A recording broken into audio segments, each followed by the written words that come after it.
This is how my very first run of Hollow Knight Silksong came to an end. About 1 hour in, crushed by a creature before I could react. But to tell that story, we need to go back to the beginning. Welcome to Silksong. In this run, I'm playing through the game totally blind.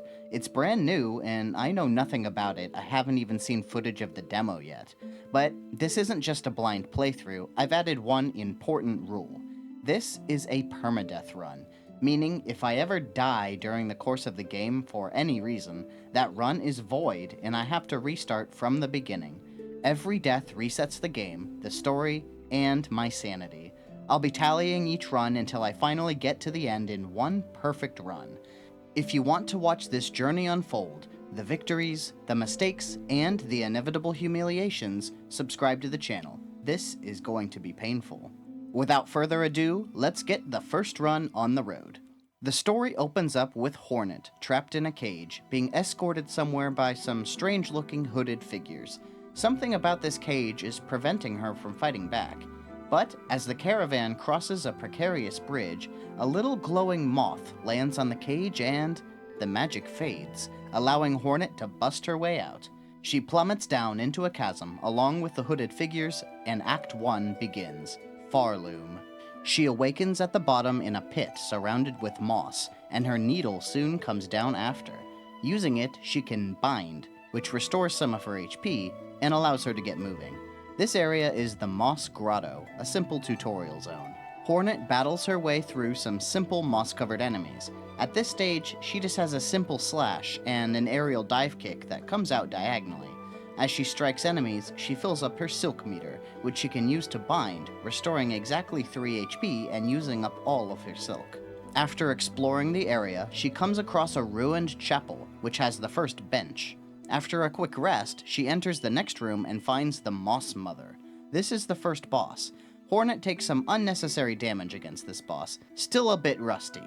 She needs to heal twice after getting dropped to 1 HP. But it doesn't take long for her to claim victory against the simple tutorial boss. Upon ascending out of the ruined chapel, Hornet is knocked unconscious by some inexplainable force, and when she awakens, a chapel maid greets her.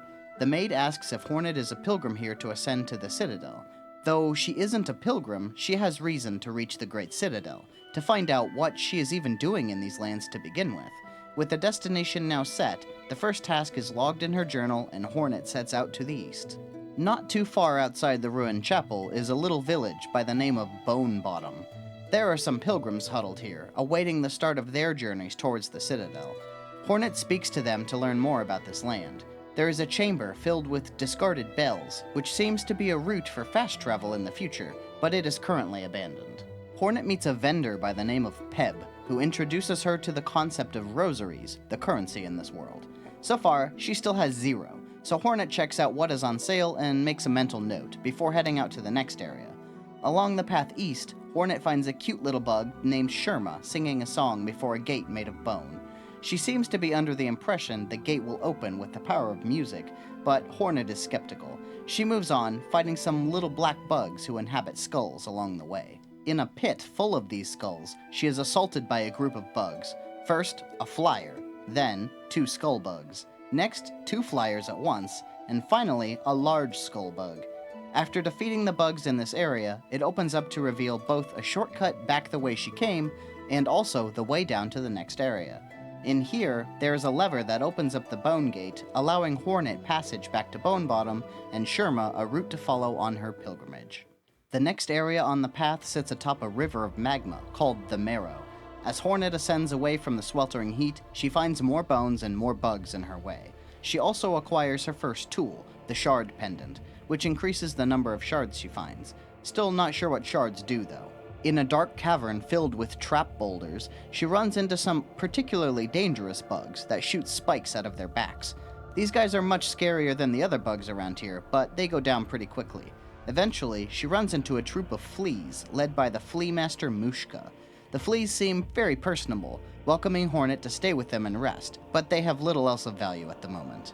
Climbing higher, Hornet finds another new character, or rather, hears her voice calling in the darkness.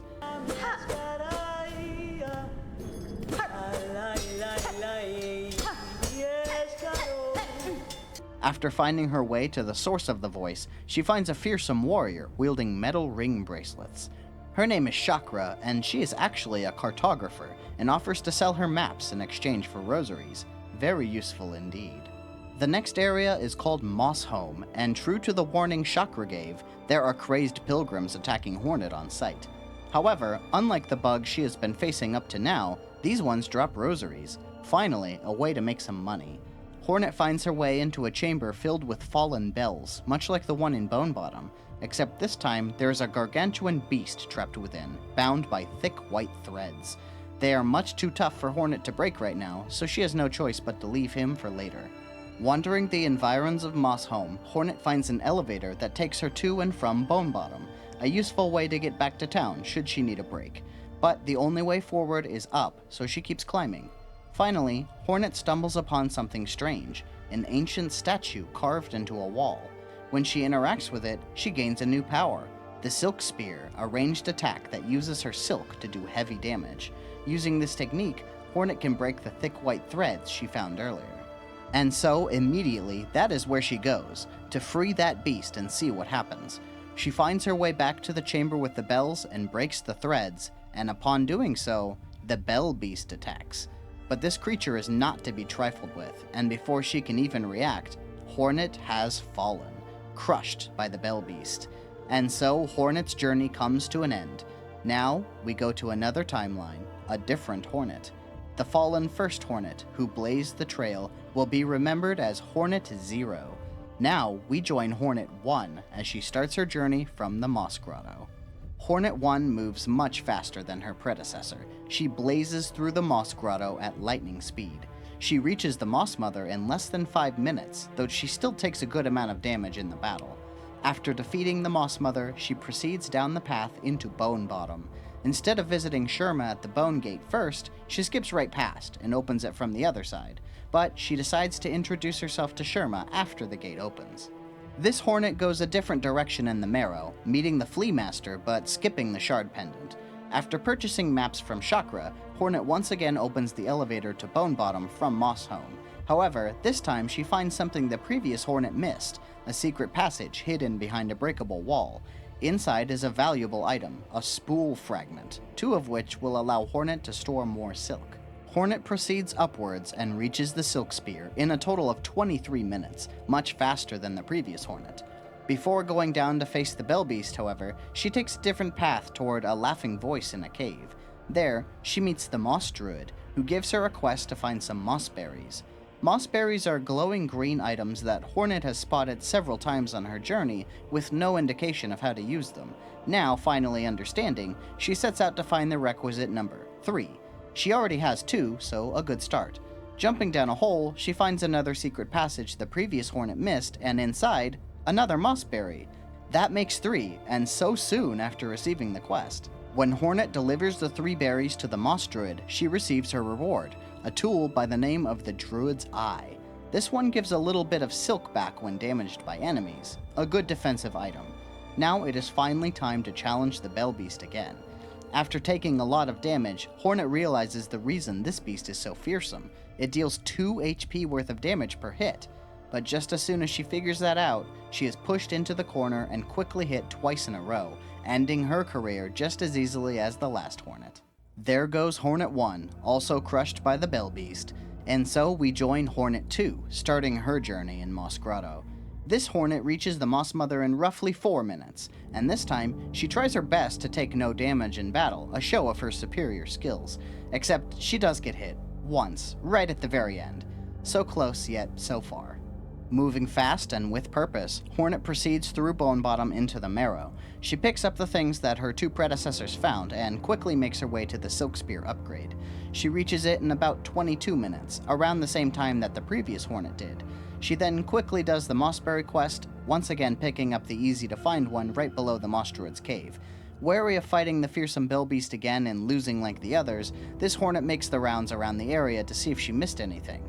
Another path, some hidden upgrade, something that will reduce the damage she takes, but there is nothing of note. The only path forward is through the Bell Beast.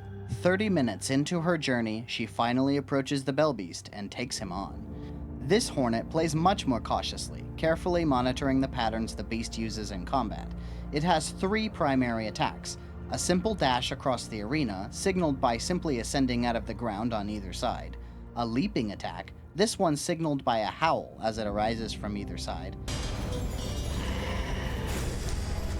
and then it can also come out and launch 2 round bells as projectiles to its sides. This time, it comes out not on the side, but below Hornet's position. Partway through the battle, there is a phase where it shakes the ground and many bells fall from the ceiling in sequence. After this phase, most of its attacks are followed by a bell falling from the ceiling, adding a little bit of danger. But with some careful observation, its attacks are simple to evade, and this Hornet finally manages to come out victorious. When the Bell Beast is defeated, it leaves behind some glowing sphere. When Hornet takes this, she is transported to a dream realm of some kind, where she is gifted a new ability. This is a Silk Heart, which allows her to store a small bit of silk automatically without having to strike an enemy. The Bell Beast also becomes docile, and allows Hornet to mount it to travel between stations in Farloom, with the other available one being in Bone Bottom. Now that this Hornet has conquered the foe that felled her predecessors, she can blaze a new trail. What awaits her beyond? In the very next chamber is a lever that, when struck, causes a massive bell to toll.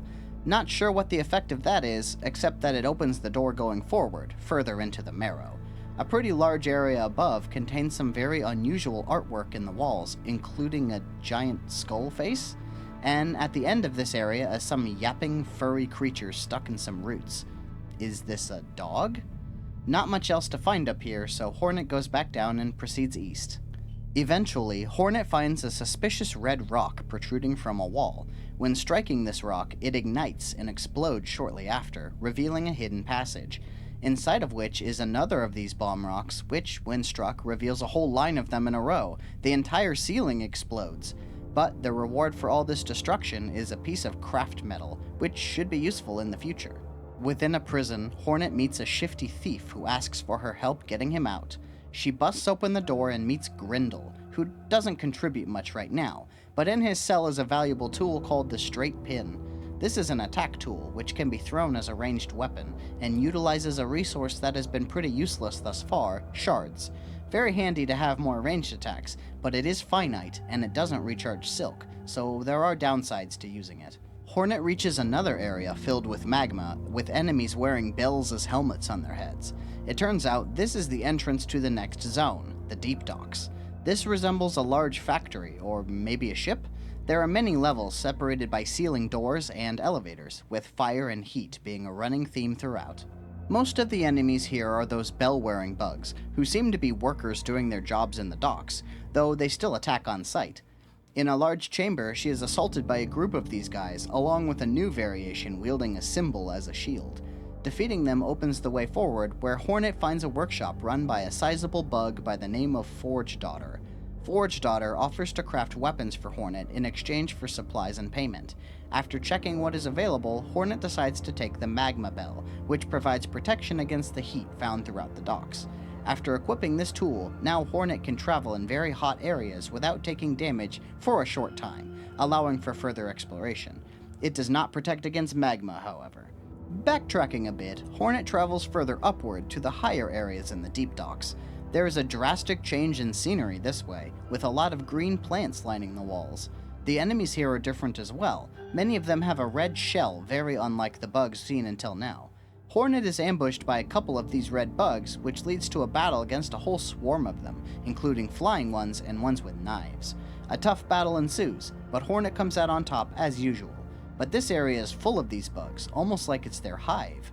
Another whispering statue provides another power to Hornet, this one called the Swift Step. It allows Hornet to sprint at high speeds.